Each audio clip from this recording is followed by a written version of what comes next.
In the textbook, it has some part that which explains that the electron is some evidence which can tell electron is a particle. And also there is some evidence where the electron can be thought as a wave. So we don't really know electron is a particle or wave.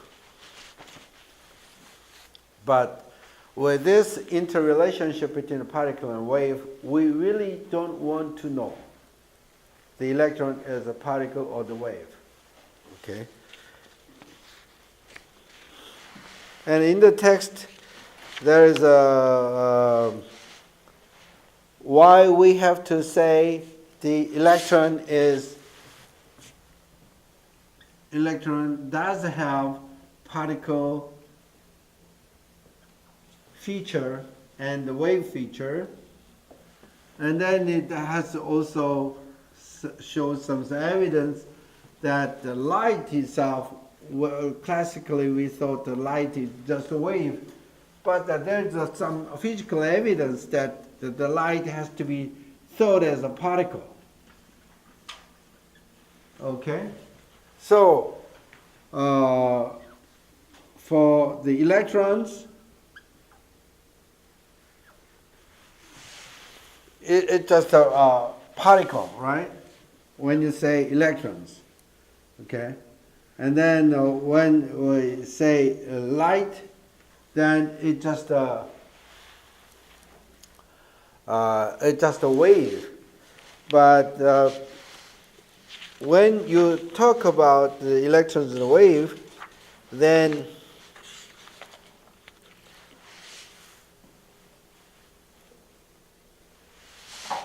the light, we call that photon.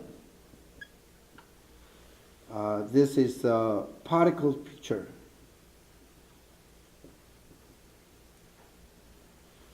Okay? When you talk about this wave picture, we really don't have anything related to any words to express this electron as a wave, but in this textbook we call this matter wave. Some strange word, isn't it? Matter wave, matter, but it's we just call that the wave. Okay, photon, wave picture, electromagnetic wave, electromagnetic wave.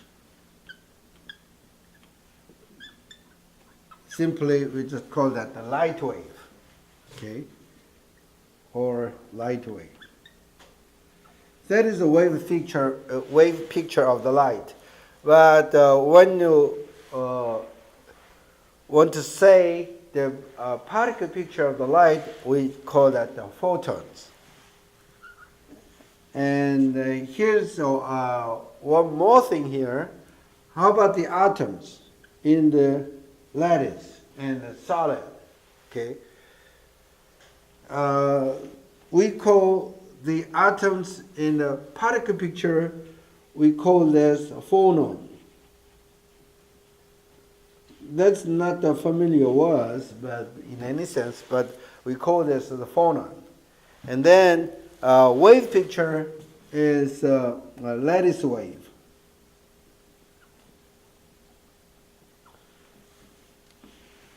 So this electron and the photons, the light wave, it seems obvious, but maybe some of you feel this is rather not familiar with this, right?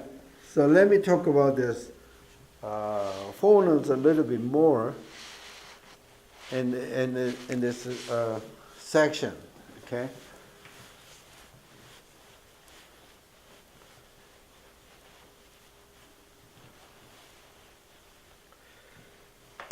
Typically, when you have a bulk of solid, okay, then around is a different depending on the materials, but about 5 times 10 to the 22 atoms per cube. That's what the density of the atoms in a typical solid is, okay? It means that when you have a solid something like this, then there is a number of atoms inside the solid really exist this much, this many atoms in the solid, right? And those atoms are interrelated like a spring, okay? Something like this.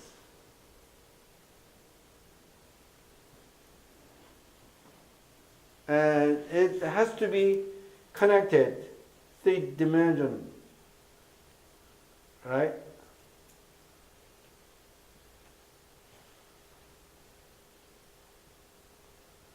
Something like this.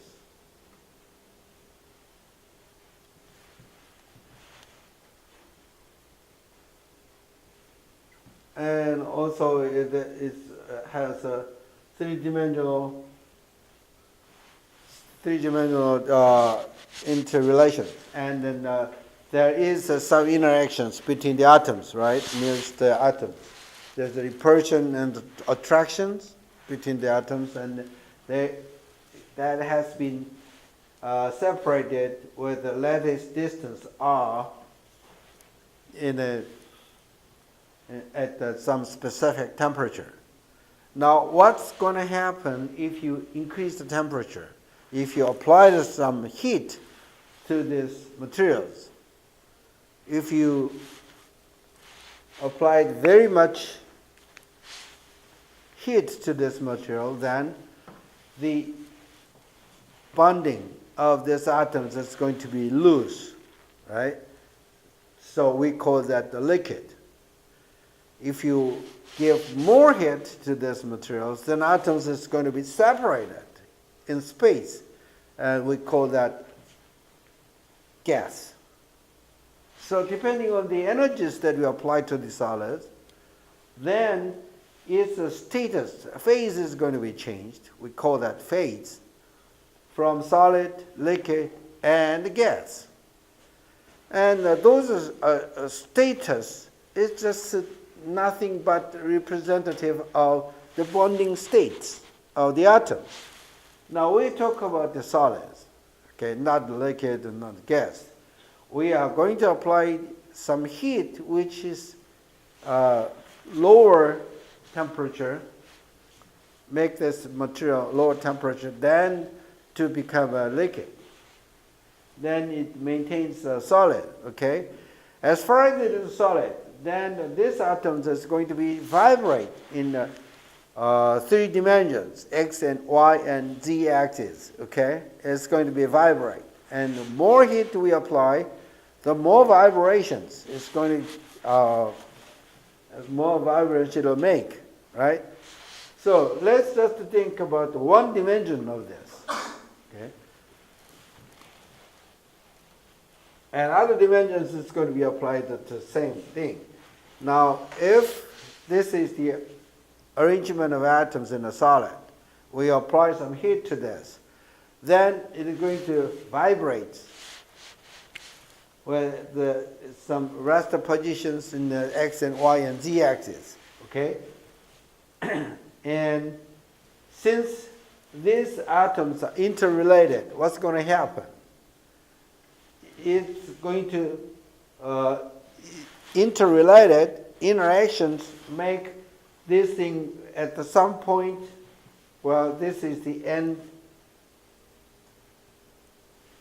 of the solid, okay? There are tremendous number of atoms in the x-axis, and the physical length L of the solid. And if you just look into the one dimensions of this and then some heat energies, then this is going to move around, but at the very end of these atoms, it's not going to move. It has to be fixed. Otherwise, the physical dimension is going to be changed if it is moving. So this one is going to be fixed at the end, and inside this, depending on the energies, depending on the heat, it vibrates, and then you can express that with the wave. So at some point, let's say, if you can express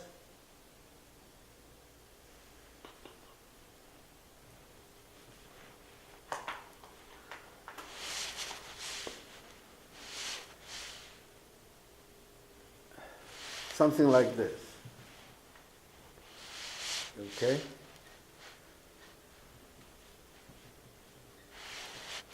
This atom is going up, and this atom going down and going down, so there is no atom anymore at some certain heat energies.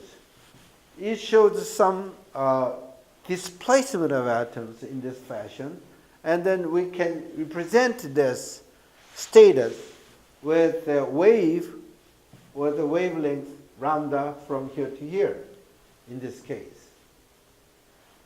Okay, as far as we know the lambda, then we have a way to express these energies in terms of the wave.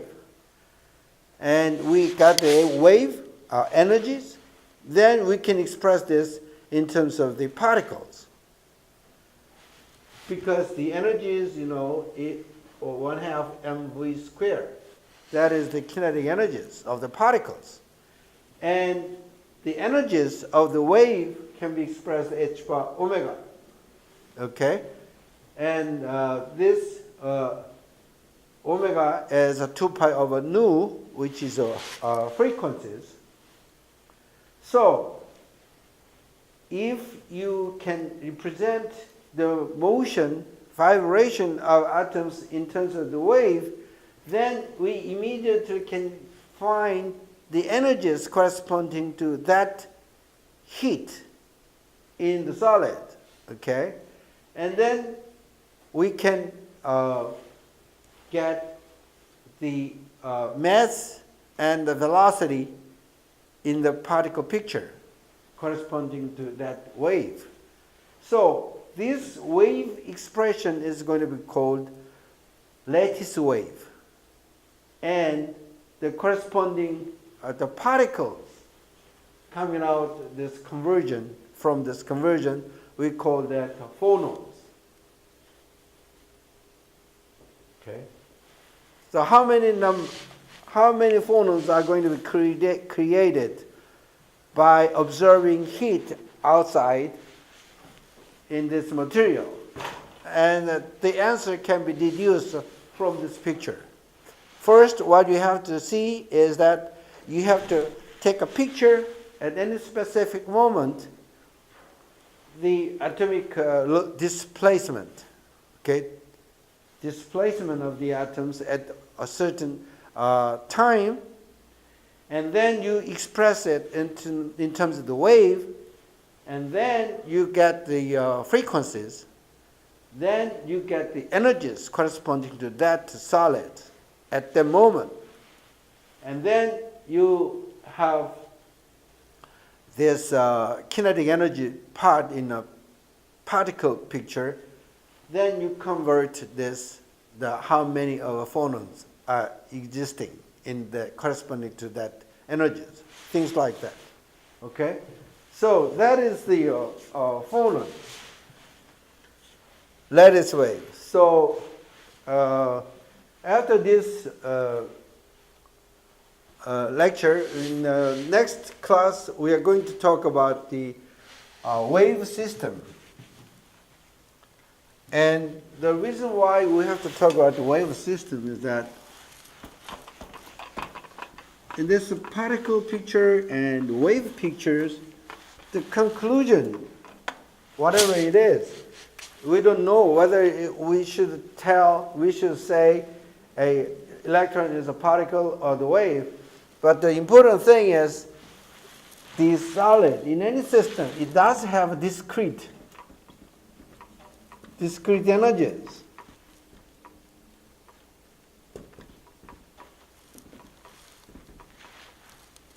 And if you have a particle picture,